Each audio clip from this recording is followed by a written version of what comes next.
ओम नमो भगवते वासुदेवाय। श्री कृष्ण गोविंद हरे मुरारी, हे नाथ नारायण वासुदेव। श्री कृष्ण गोविंद हरे मुरारी, हे नाथ नारायण वासुदेव। प्रद्युम्न दामोदर विश्वनाथ, मुकुंद माधव भगवन नमस्ते। मुकुंद माधव भगवन नमस्ते। भगवान गोपाल कृष्ण महाराज की जय।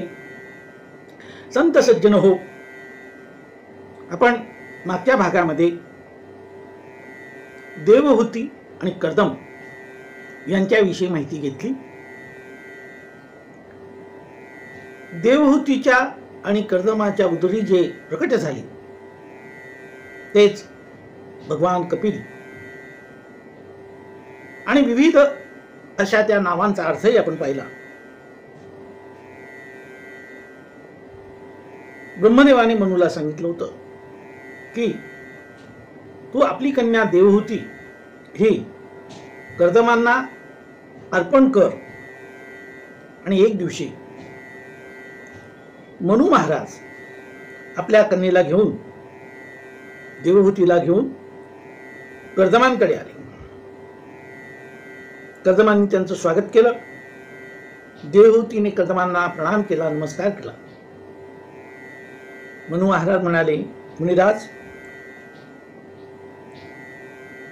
वेद आणि धर्म यांचं रक्षण करण्यासाठी ब्रह्मदेवाने आपली अभिव्यक्ती केली आहे।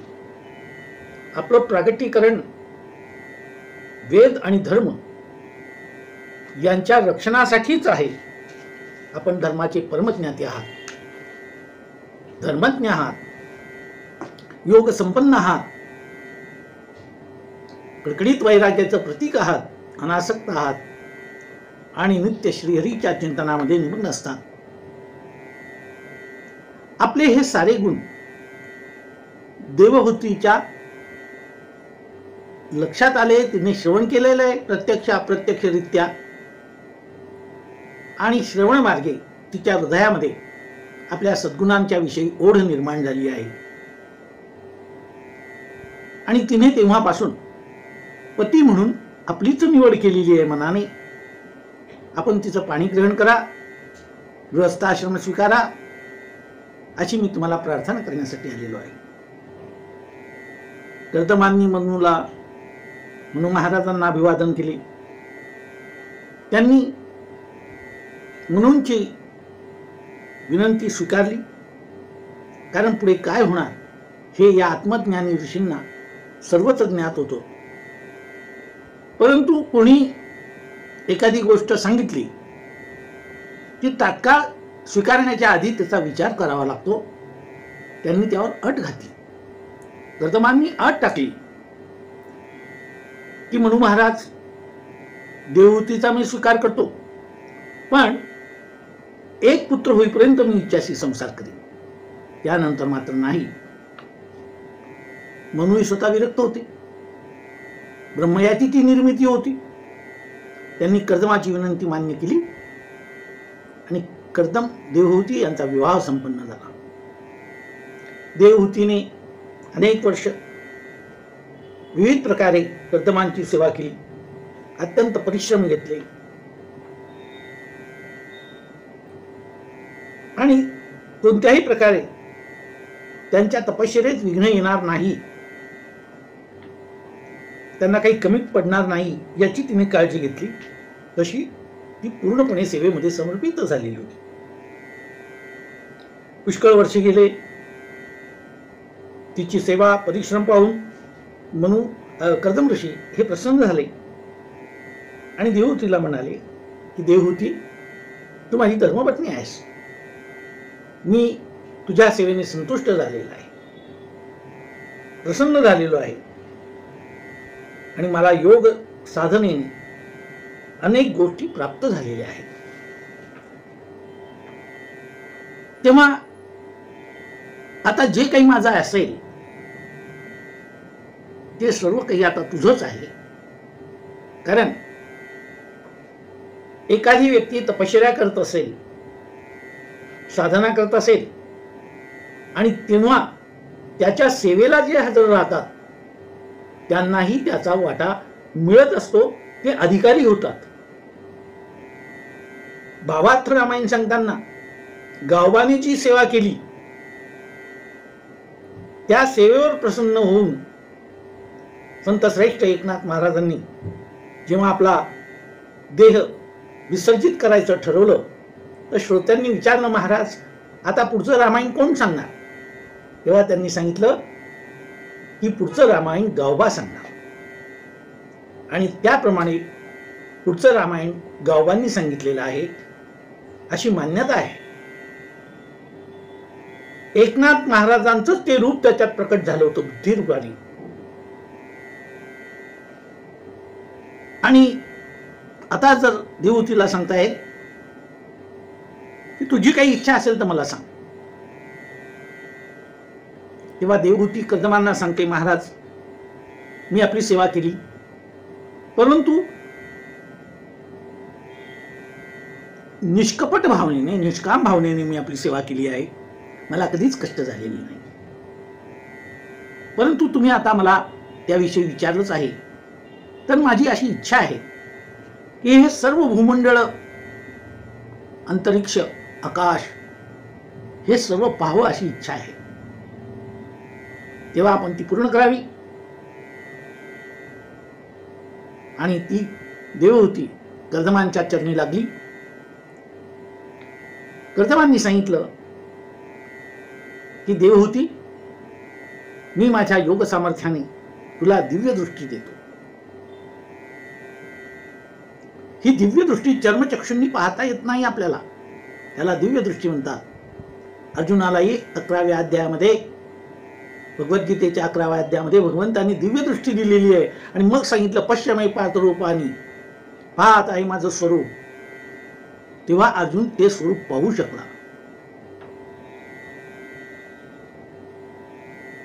हरिभाऊ नावाचा जो स्वामी समर्थांचा एक भक्त होता, आवडता एक निष्ठ भक्त होता, त्यानेही एकदा तशी इच्छा प्रकट केली होती की तुम्ही कोण आहात, मला पाहायचं आहे. तेव्हा त्या भगवान दत्तात्रयाने त्यांना जे स्वरूप दाखवलेलं आहे हे स्वरूप पाहून हरिभाऊ अचंबित झाला आहे. पण तेवढी सेवा ही असली पाहिजे तरच त्या गोष्टी शक्य होतात. कर्दमांनी दिव्य दृष्टी प्रदान केली आणि त्यानंतर देवहूतीला एक सुंदर असं विमान तिच्यासाठी तयार केलं. ते विमान असं होतं की ती कुठेही जाऊ शकत होतं. त्रैलोक्यात त्याचा संचार होत होता आणि त्याच्यात सर्व सुखोपभोग होते, सर्व सुखसोयी होत्या, सर्व साधने होती. कर्दमांनी तिला सांगितलं, देवहूती तू आता या विमानात आरूढ हो आणि सारे विश्व आता तुला पाहायचं आहे. साऱ्या विश्वाचा अंतराळाचा प्रवास सुरू झाला. प्रवास करता करता मध्ये वाटेवर बिंदू सरोवर लागलं. तेव्हा कर्दम ऋषी सांगतायत की हे देवहूती, हे पहा बिंदू सरोवर, याची निर्मिती साक्षात भगवान विष्णूने केली आहे. याला नारायण सरोवर असं सुद्धा म्हणतात. या स्नान केल्याने व्यक्तीच्या सर्व इच्छा पूर्ण होतात. तू स्नान कर आणि परत या विमानामध्ये आरूढ हो. देवहूती त्या सरोवरामध्ये तिने स्नानासाठी प्रवेश केला. तेव्हा तिला त्या सरोवरात एक मोठा प्रासाद म्हणजे महाल दिसला. तिथे अनेक सुंदर अशा देवकन्या होत्या. देवकन्यांनी तिचं स्वागत केलं. ते म्हणाल्या, स्वामिनी, आम्ही आपल्या दासी आहोत, आम्ही आपली काय सेवा करू शकतो. त्यांनी तिला यथायोग्य स्नान घातलं, तिला सर्वोपचार अर्पण केले, सौभाग्य द्रव्य अर्पण केले, वस्त्र अर्पण केले, सुंदर प्रावरणे अर्पण केली, सुरेख अंगावर अलंकार घातले आणि त्यांचा आदर सत्कार स्वीकारल्यानंतर देवहूती अत्यंत प्रसन्न झाली. त्यानंतर कर्दम ऋषींनी तिला सांगितलं, आता विमानात आरूढ हो. कारण पुढचा प्रवास राहिलेला आहे. ती पुन्हा त्या विमानात आरूढ झाली. सर्व भूमंडलामध्ये ते विमान भ्रमण करू लागलं. तेव्हा नद्या, पर्वत, डोंगर, दर्या, सपाट प्रदेश, अनेक नगर, अनेक ग्रामीण, पूर, तुझीच शेते, सागर डोंगर, फळे फुले पाकरी, अनंत नावे तुझी तुलारे, दाही दिशांना घर, असं ते स्वरूप भूमंडळाचं तिने पाहिलं. देवहूतीला संपूर्ण सकल भूमंडळाचं दर्शन झालं. तिला अत्यंत आनंद झाला. विविध आकाशगंगा पाहिल्या. यद्व्यापी तारा गुणफेनोद्गमरुचीही, असं शिवमहिम्नामध्ये जे वर्णन केलेलं आहे ते सर्व वर्णन तिच्या दृष्टीने तिने पाहिलं. आणि नंतर कर्दममुनी देवहूतीला म्हणाले, देवहूती, तू जे काही आता हे सर्व पाहिलेलं आहे ते सर्व भासमान आहे, तो सर्व भ्रम आहे. हे जग भासमान होत आहे. हे तुला दिव्य दृष्टीमुळे दिसलं, दिव्य दृष्टीमुळे दिसलं. हे खरं मानू नकोस. हे दिसलं, तो दिसणं नव्हे, तो भास होता.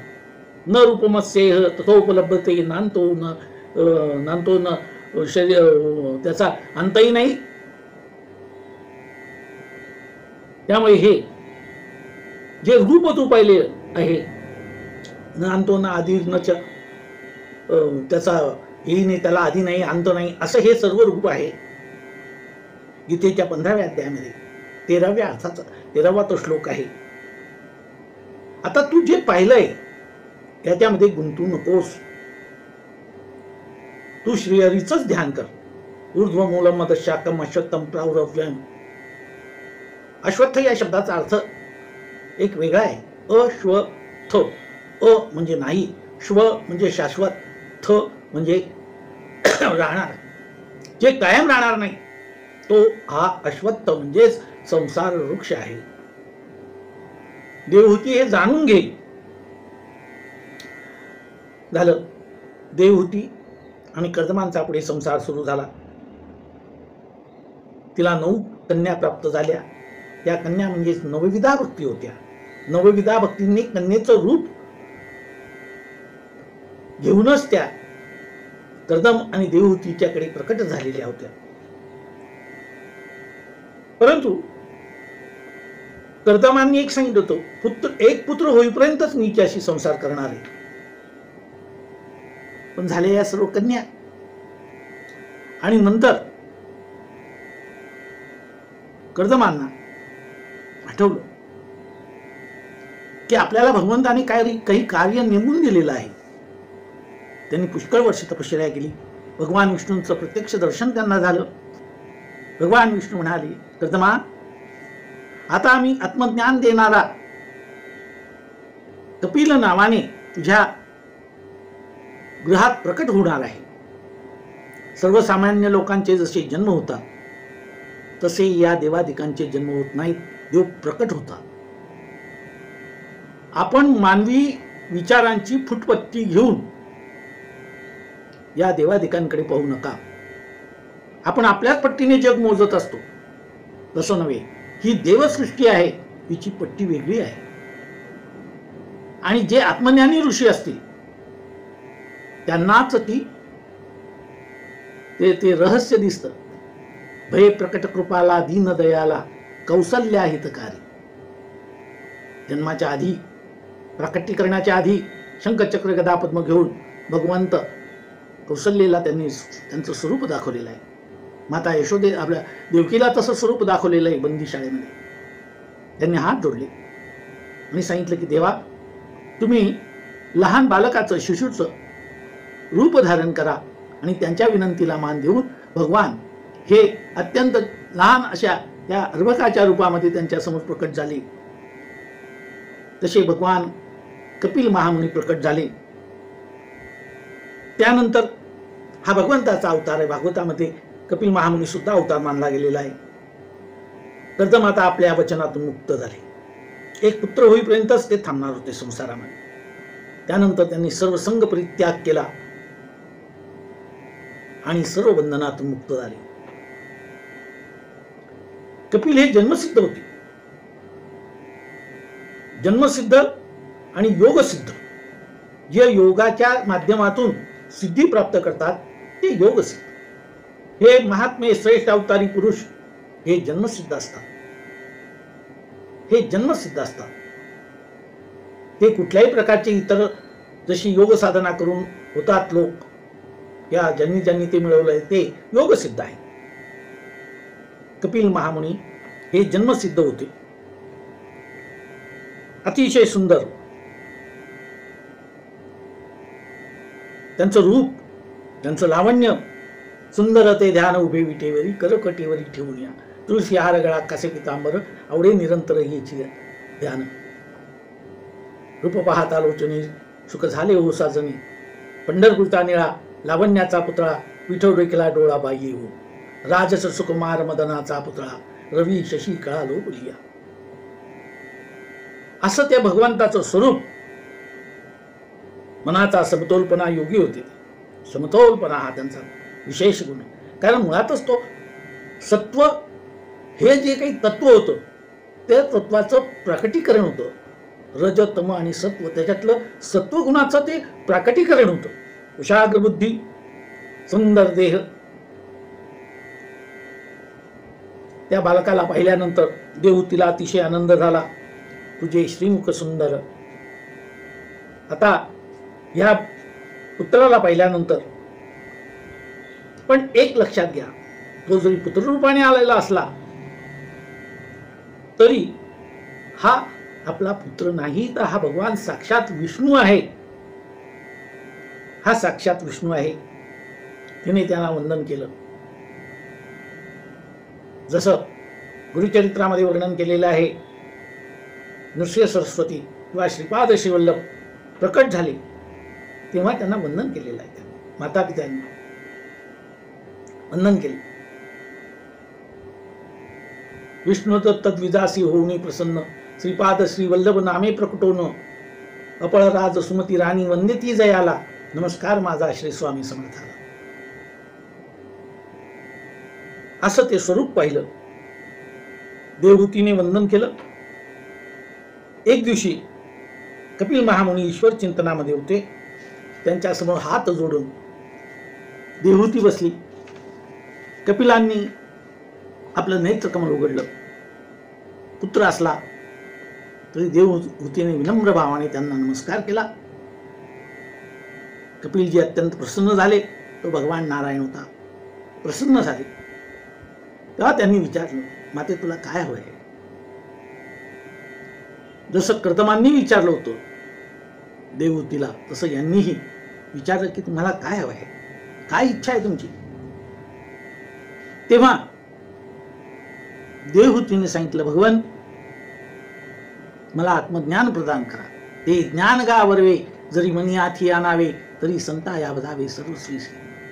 नहि ज्ञानेन सदृशं पवित्रम हि विद्यते, यज्ञात्वा पुनर्मोहम न एव यस्यसि पांडव. हे ज्ञान झाल्यानंतर जगामधला कुठलाही मोह निर्माण होत नाही.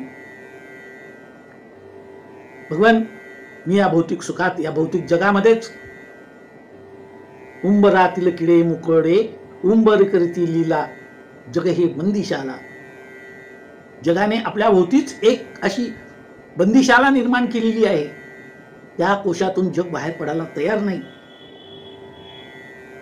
आणि हे सर्व तुमचे जे पिता होते कर्दम यांच्या सहवासाने मला जे काही ज्ञान प्राप्त झालेलं आहे त्याच्या प्रभावाने माझी चित्तवृत्ती, योग चित्तवृत्ती निरोध हा, त्यांच्याबरोबर योग, पतंजली योग सूत्रातलं एक सूत्र आहे ते. योग म्हणजे काय? चित्तवृत्तीचा निरोध. योग चित्तवृत्ती निरोध हा. आता योगानुशासनम. तर माझ्या चित्तवृत्तींचा निरोध झाला आहे. आणि याच्यात विशेष असं म्हणून आपण माझ्या उदरी जन्माला आला, बालक रूपाने अवतरले. आता मला सांगा, प्रकृती म्हणजे काय? पुरुष म्हणजे काय? जड कोणाला म्हणावं, चैतन्य कोणाला म्हणावं, याच्यातला भेद मला समजून सांगा. असं देवहूती पुत्ररूप असल्या भगवान विष्णूंना म्हणजे कपिलांना सांगते. इथे मातेने पुत्राला ज्ञान द्यायच्या ऐवजी पुत्राजवळून माता ज्ञान मागते. व्यवहारात तसं नसतं. मातृहस्तेन भोजनम मातृमुखेन शिक्षणम असं आचार्य विनोबा भावेंनी गीता प्रवचनामध्ये त्याचं वर्णन केलेलं आहे. Mother is the first teacher of man. माणसाचा पहिला जर शिक्षक असेल तर आई आहे. थोर तुझे उपकार आई, थोर तुझे उपकार. आपण जे काही शिकतो, बोलायला शिकवतो किंवा शिकतो ते पहिल्या मातृमुखेन शिक्षण. जगात असं कधी झालेलं नाही. आपण मातृभाषा म्हणतो, पितृभाषा नाही म्हणतो. कारण ते जे शब्द आलेले आहेत ते मातेच्या मुखातून आलेले आहेत. फार सुंदर वर्णन आहे गीता प्रवचनामध्ये. जमलं वाचून पहा. इकडे तिकडे वेळ न घालवता ते वाचून पहा. पूर्वीच्या काळी असं होतं, मी पाहिलेलं आहे, बालक जन्माला येण्याच्या आधी जेव्हा स्त्रीला 9वा महिना सुरू व्हायचा असेल तेव्हा ती माता त्या मुलांसाठी छोट्या छोट्या गोधड्या तयार करत असे, स्वतःच्या हाताने शिवत असे. ते छोटे लंगोट तयार करत असे. पूर्वतयारी आपल्या बाळासाठी ती स्वतःच हे बनवत होती. छोट्या छोट्या ते शिव करून देत होते म्हणून त्या बदलाव्या लागत होत्या. आता हे काय ते डायपर वगैरे तसा तो भाग नव्हता. अत्यंत आनंदाने ते करत होते आणि ती शिव सुद्धा त्यांच्या स्वतःच्या हाताने धुत होती. आता फेकून दिलं जातं, ते फेकून दिलं जातं. हा फरक आहे, कालाचा फरक आहे. पण ते पूर्वी जाई काजळची एक जाहिरात यायची. रघुवीर मुळगावकरांनी ते चित्र काढलेलं होतं. कुठे तुम्हाला मिळालं असेल तर पूर्वी जाहिरात यायची, रंगीत चित्र होते. एक माता आपल्या छोट्याशा बालकाला अशी कड्यावर धरून जवळ करते आहे. त्याच्यातून तिच्या मुखावरचा वात्सल्य भाव आणि त्या मुलाचा, त्या बालकाचा प्रसन्नतेचा भाव अत्यंत मोहक होता. काजळाची जाहिरात होती ती संस्कृती होती. त्या संस्कृतीतून व्यक्तिमत्व प्रकट होत होतं. अत्यंत वात्सल्य भाव त्यावेळेस दिसत होता. म्हणून मातृभाषा म्हणतो. मातेने असं एक प्रकारचे संस्कार त्या मुलावर केले पाहिजे. भगवंताने माता यशोदेलाही तत्वज्ञान दिलेलं आहे, विश्वरूप दर्शन दिलं आहे, कौसल्या मातेलाही दिलेलं आहे. आणि इथे महामुनी कपिल यांनी सुद्धा आपली माता देवहूती यांना या अनुभूती दिलेल्या आहेत. हे सगळे अनुभूतीचे विषय आहेत. तेव्हा हे प्रश्न आहे, प्रकृती म्हणजे काय, चेतन म्हणजे काय, यावर भगवान कपिल मुनींनी या सृष्टीतले जी मूळ प्रकृती आहे ती मूळ प्रकृतीचं वर्णन केलं, पंचभूतांचं वर्णन केलं, पंच ज्ञानेंद्रिय, पंच कर्मेंद्रिय, पंच तन्मात्रा, मन, बुद्धी, चित्त, अहंकार या सर्वाविषयीचं ज्ञान माता देवहूतीला दिलेलं आहे. आता हे सर्व जरी जे दृश्य आहे ते सर्व बंधन आहे, परंतु ही आसक्ती आणि मोह यातून भक्ती मार्गाने मुक्त होता येतं हेही निश्चित करायचं. म्हणून जडजडोनी वहिला निग या भक्तीची या वाटे लाग जी या पावसी अव्यंग. अव्यंग अव्यंग शब्द महत्वाचा आहे, ज्याच्यात कुठल्याही प्रकारचं व्यंग नाही, कमीपणा नाही, वेडेवाकडेपणा नाही. अशी स्थिती ते निजधाम माझे, ते निजधामाची प्राप्ती होते. आणि ही अव्यंग भक्ती तुम्हाला हवी असेल तर संतांची संगती धरली पाहिजे. एका अर्ध्या घटिकेने सुद्धा माणसाचे जीवन बदलून देण्याची त्यांच्या क्षमता असते. नारद आणि वाल्मिक यांचा झालेला जो संवाद आहे त्या संवादाने वाल्याकोळीचं जीवन बदलून गेलं असं आपण ऐकतो रामायणामध्ये किंवा इतर ठिकाणी त्याचा उल्लेख आहे की हे बदलून एक घडी आधी मे पुन्हा आद तुलसी संगत साधकी कटे कोट अपराध. संतांचे संगती मनोमार्ग गती आकळावा श्रीपती येणे पुंथी. रामकृष्ण वाचा भावा जीवाचा आत्मा तो शिवाचा राम जप. तो आत्मारामाची माणसाला ओळख होते, व्यक्तीला ओळख होते. कोणताही हेतू न ठेवता माणसाने निष्काम भक्ती केली पाहिजे. सकाम भक्ती ही शेवटी माणसाला दुःखरूपच असते. निष्काम भक्ती मंथोनी नवनीता तैसे गे अनंता वाया व्यर्थ कथा सांडी मार्गू. बाकीच्या सगळ्या गप्पा गोष्टी आहेत, व्यर्थ कथा. आणि अशा मार्गाने तुम्ही जाऊ नका. मंथुनी नवनीता तैसे घे अनंता.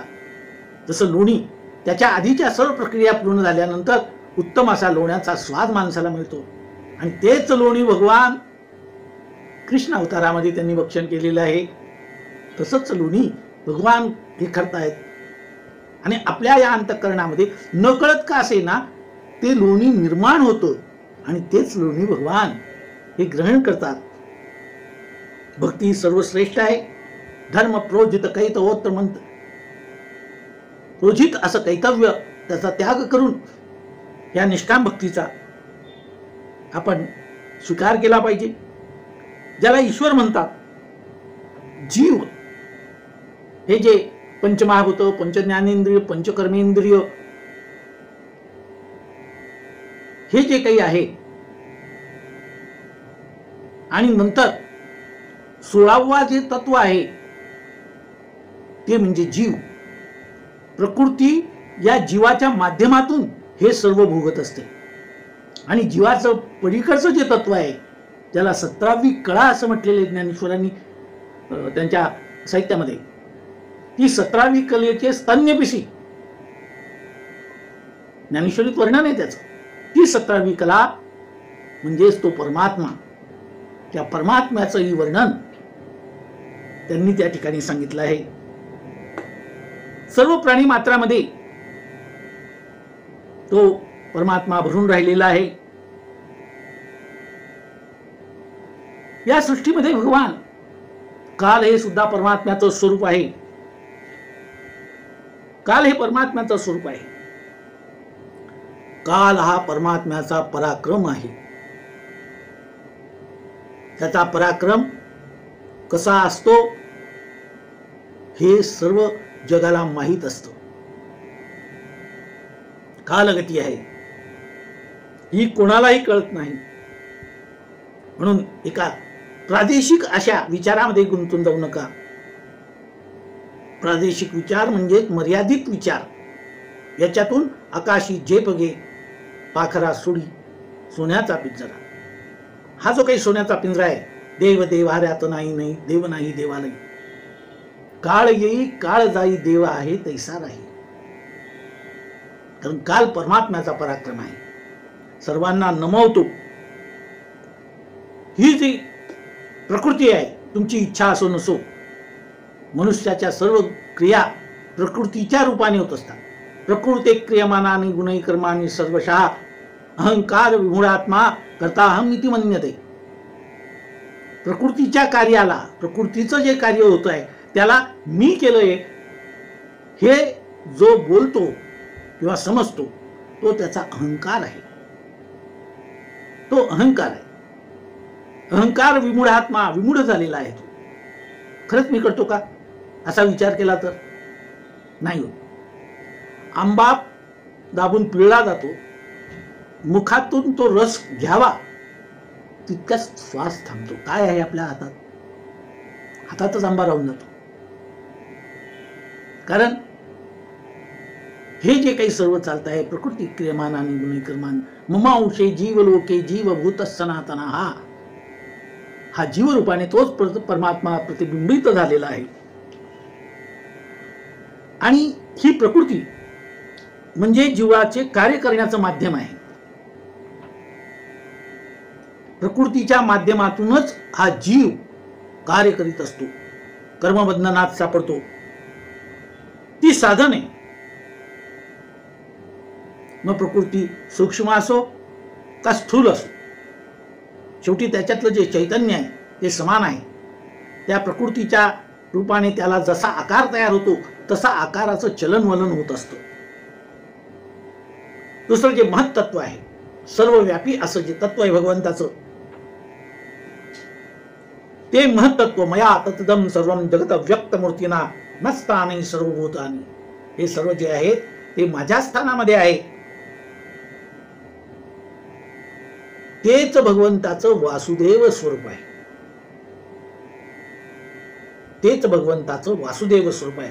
आणि हे वासुदेव स्वरूप समजणं, वासुदेव सर्वमिती सो महात्मा सुदुर्लभः, हे विश्व जे आहे ते वासुदेवाचं स्वरूप आहे. म्हणून आपण म्हणतो ओम नमो भगवते वासुदेवाय. संपूर्ण विश्वाला चर अचर, दृष्टीला दिसणारं दृष्टीला न दिसणारं, बुद्धीला गम्य होणारं आणि बुद्धीला अगम्य असलेलं हे जे काही आहे तोच परमात्मा आहे. त्यामुळे प्रादेशिक अशा चौकटीतून मनुष्य बाहेर आल्याशिवाय त्याला परमात्म्याचं दर्शन होणार नाही, मार्गही सापडणार नाही. तो मार्ग पाहिजे असेल तर संत ज्या मार्गाने गेले संतांचे संगती मनोमार्ग गती, हा कळावा श्रीपती येणे पंथी. हा मार्ग मनाच्या माध्यमातून जाणार आहे. बाह्य उपचाराला इथे महत्व नाही. बाह्य उपचार एक क्षणिक असतात, कंटाळवाणे असतात, पण मनाचा मार्ग मन कधी थकत नाही, कारण त्याच्यात अमाप शक्ती ती भगवंताची आहे. माते नेहमीच माणसाने स्वधर्माचा पुरस्कार केला पाहिजे, स्वधर्मानुसार आचरण ठेवलं पाहिजे. आता स्वधर्मे निधनम श्रेया परधर्मो भयापहा. लौकिक अर्थाने धर्म या शब्दाचा अर्थ इथे आपण घ्यायचा नाही, जे प्रचलित अर्थ आहे, वेगवेगळे अर्थ आहे. पण स्वधर्माचा अर्थ काय? स्व म्हणजे काय? परमात्मा. जो धर्म परमात्म्याचा आहे तो स्वधर्म, आणि जो धर्म परमात्म्याचा नाही तो प्रकृतीचा धर्म आहे. तो प्रकृतीचा धर्म परधर्मो भयापहा, तो भीतीदायक आहे. अन्न आवडतं, आपण खाल्लं, परंतु थोडा वेळ सुख असेल, पण ते आपल्या जठरात गेलेलं अन्न काही वेळाने त्याचा त्रास व्हायला लागतो, वेदना व्हायला लागतात, कारण तो प्रकृतीचा धर्म आहे. किती खायचं किती नाही, प्रकृती आणि इच्छा या एकत्रित आल्या तर मग मनुष्य काही पाहत नाही. म्हणून स्वधर्म म्हणजे आत्म्याचा धर्म, आणि तो सनातन असतो. आता एक मिनिट लक्षात घ्या, आपलं जे तत्वज्ञान आहे भारतीय संस्कृतीचं, याला प्रमाण काय आहे? भगवान गीतेमध्ये जेव्हा प्रत्येक अध्यायाचा समारोप होतो तेव्हा भगवंतांनी जे तत्वज्ञान दिलेलं आहे ते कुठून आणलं? कुठून आणलं? नाही, त्यांनी सांगताना सांगितलं मी कुठून आणलं? तुला कुठलं तत्वज्ञान? गीता सुपनिषत्सु ब्रह्मविद्यायाम योगशास्त्रे श्रीकृष्ण अर्जुन संवादे अमुक अमुक. ब्रह्मविद्या आहे, ब्रह्मविद्यायाम योगशास्त्रे गीता सुपनिषत्सु, उपनिषदीय तत्वज्ञान. ईश कठ वगैरे ईशान वगैरे जे काही आहेत उपनिषद, त्या उपनिषदामध्ये सांगितलेलं जे काही तत्व आहे, सत्यमेव जयते, अयम आत्मा इति ब्रह्मा, जीवो ब्रह्मा वै ना परा, अन्न ब्रह्मम व्यजानेत, असे अनेक विषय त्याच्यात आहे. नचिकेताला केलेला उपदेश यमाने, हे सर्व उपनिषदीय तत्वज्ञान आहे. आणि ते तत्वज्ञान भगवान अर्जुनाला सांगतायत. मी जे काही तुला सांगतोय ते उपनिषदीय तत्वज्ञान आहे. ज्ञानेश्वरांनी सांगताना जे सांगितलं ते ज्ञानदेवाप्रमाणे निवृत्ती देवी ज्ञान समाधी संजीवन हरिपाठ. हे म्हणते मी तुम्हाला जे काही सांगतोय, गीता तत्वज्ञान म्हणा, अमृतानुभव म्हणा, किंवा इतर जे काही आहेत ते निवृत्ती देवी ज्ञान, ज्ञानदेवाप्रमाणे निवृत्ती देवी ज्ञान. भगवान निवृत्तीनाथांनी जे ज्ञान दिलेलं आहे ते ज्ञान मी तुम्हाला देतोय. उपनिषदामध्ये जे तत्वज्ञान आहे ते तत्वज्ञान मी तुम्हाला अर्जुना तुला सांगतोय. हे प्रमाणभूत असं आहे, अपरिवर्तनीय असं आहे, कारण त्याच्यामध्ये आत्म्याचा धर्म आहे. आत्मा म्हणजेच परमात्मा, आणि हेच सनातन असं तत्वज्ञान आहे, शाश्वत असं तत्वज्ञान आहे. म्हणून माणसाने परधर्म म्हणजे प्रकृतीचा धर्म याला वश न होता आपण परमात्म्याच्या धर्माकडे आकर्षित झालं पाहिजे. प्रकृतीचा धर्म इच्छा आकांक्षा यावर आधारित असतो आणि तो अशाश्वत दुःखरूप असतो. सुख नाही कोठे आली या संसारा, कारण संसार हा मुळात प्रकृतीचं स्वरूप आहे, त्यामुळे ते दुःखरूप आहे. आत्म्याचा धर्म मरण माझे मरुणी गेले मज केले अमर, तुकाराम महाराजांचा म्हणत आहे. दिली तिलांजली कुल नाम रूपासी, शरीर ज्याचे त्याशी समर्पिले. तुका म्हणे नाही चालत तातडी, प्राप्त काळ घडी आल्या विना. जगद्गुरु संत श्रेष्ठ तुकाराम महाराज आपल्याला रात्रंदिवस जागृत करीत असतात. ते आपल्याला हलवतात. उठ, जागा हो, मी काय सांगतो ते ऐक. तद्विधी प्रणिपातेन परिप्रश्नेन सेवया, हे तत्वज्ञान घ्या. म्हणून मनुष्याने आत्म्याचा धर्म स्वीकारावा. प्रकृतीचा धर्म हा भयावह असतो आणि आत्म्याचा धर्म स्वीकारल्यानंतर माणसाला जे फल मिळतं तो म्हणजे ब्रह्मानंद. आणि एकदा ब्रह्मानंद मिळाला, ब्रह्मानंदी लागली टाळी, कोण देहा ते सांभाळी. तर देह प्रकृतीचा धर्म आहे. तुझे नाम चित्ती राव, तुझे रूप चित्ती राव, मुखी तुझे नाम, देह प्रपंचाचा दास, सुखे करो काम. संत गरोबा काकांचा हा विचार आपण त्यांच्या अभंगातूनही लक्षात घेतलं पाहिजे. आणि म्हणून हे करायचं असेल तर नीट लक्षात घ्या, नियमबद्ध जीवन असलं पाहिजे. नियमबद्ध. ज्याला नियम नसले पाळायचे त्याची यम गर्दी करतात. पथ्य असतं, ते पथ्य घेतलंच पाहिजे. याविषयी एक जुन्या काळातली एक कविता होती, ही कविता मी सादर करतोय. नियम पाळावे जरी म्हणशील योगी व्हावे, नियम पाळावे जरी म्हणशील योगी व्हावे. रसनेचा जो अंकित झाला, रसनेचा जो अंकित झाला. रसना म्हणजे जीव, जे आलं ते खा. रसनेचा जो अंकित झाला, समूळ निद्रेसी जो विकला. तो नर योगाभ्यासा मुकला, असे समजावे जरी म्हणशील योगी व्हावे. नियम पाळावे जरी म्हणशील योगी व्हावे. रात्री निद्रा परिमित घ्यावी, भोजनातही मिती असावी. शब्द वल्गना बहु न करावी, साधक जीवे जरी म्हणशील योगी व्हावे. नियम पाळावे जरी म्हणशील योगी व्हावे. यावरी सकल आहार विहारी, नियमित व्हावे मनी अवधारी. नितरूपोन्मुख होऊन अंतरी, चित्त मग धावे जरी म्हणशील योगी व्हावे. नियम पाळावे जरी म्हणशील योगी व्हावे. विषयापासून वळता वृत्ती, येईल सहजची आत्म्यावरती. जैसे दीप निखळणी वांती, समाधी पावे जरी म्हणशील योगी व्हावे. नियम पाळावे जरी म्हणशील योगी व्हावे. बुद्धिग्राह्य अतींद्रिय सुखते, बुद्धिग्राह्य अतींद्रिय सुखते. वर्णाया श्रुती अक्षमत्या ते, कृष्णसुता ते कैसे मगते. बोलता यावे जरी म्हणशील योगी व्हावे. नियम पाळावे जरी म्हणशील योगी व्हावे. जरी म्हणशील योगी व्हावे. योगी हो, तस्मात योगी भवा अर्जुन.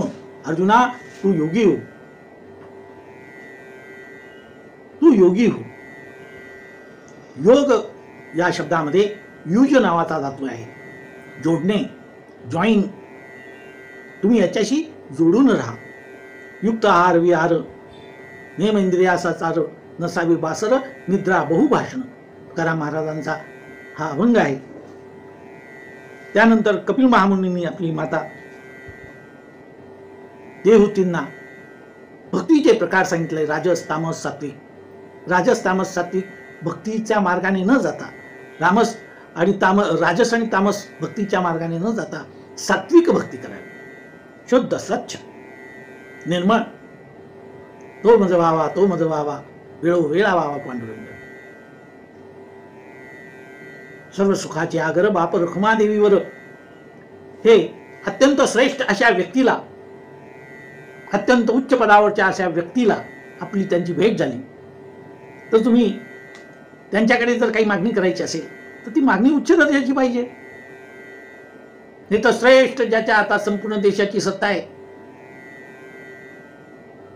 त्यांच्यापुढे काय मागा? आमच्या घरापुढचा जो रस्ता आहे ना, तो साफसफाई नसते त्याला, हे सांगाल का त्याला? ही शुल्लक गोष्ट सांगाल का? तेवढं पाहावा, हे आपण सांगत नाही. हे आपण सांगत नाही, कारण ती व्यक्ती श्रेष्ठ पदाला आहे. तसा भगवान जगन्नारायण भगवान विष्णूला विष्णुपदाचीच आपण मागणी केली पाहिजे. म्हणून हेची थोर भक्ती आवडते माया, आवडते देवा संकल्पावी माया संसाराची. हीच भक्ती देवाला आवडते, आणि जे देवाला आवडतं ते आपण दिलं पाहिजे. देवानी 12व्या अध्यायामध्ये भगवद्गीतेत सांगितलं, योमन भक्ताच मे प्रिया, योमन भक्त. 6 श्लोकांमध्ये सांगितलं मला कोण आवडतं. त्याने त्याच्या आवडीच्या भक्तांविषयी वर्णन केलेलं आहे. सर्वात श्रेष्ठ भक्ती म्हणजे सात्विक भक्ती जी आहे तिचाच मनुष्याने आश्रय घेतला पाहिजे. आणि सात्विक भक्तीचं परिपूर्ण दर्शन जर आपल्याला हवं असेल तर श्रीमद भागवत, या श्रीमद भागवताने या विश्वाच्या कल्याणासाठी ही सात्विक भक्ती प्रकट केलेली आहे. त्यानंतर त्यांनी काळाचं स्वरूप वर्णन केलं. ह्या सर्व गोष्टी सांगितल्या. काळ हा सर्वांना खाणारा, काळ देहासी आला खाऊ. तो एका घासामध्ये सर्व प्रलय करू शकतो. काळाच्या प्रभावाने जन्म मृत्यू सुख दुःख मोक्ष बंध या सर्व गोष्टी आयुष्याला अनुभवाला येतात. गर्भावस्थेत असताना मनुष्य ईश्वराचं स्मरण करतो, कारण फक्त तो आणि ईश्वर एवढेच त्या ठिकाणी असतात.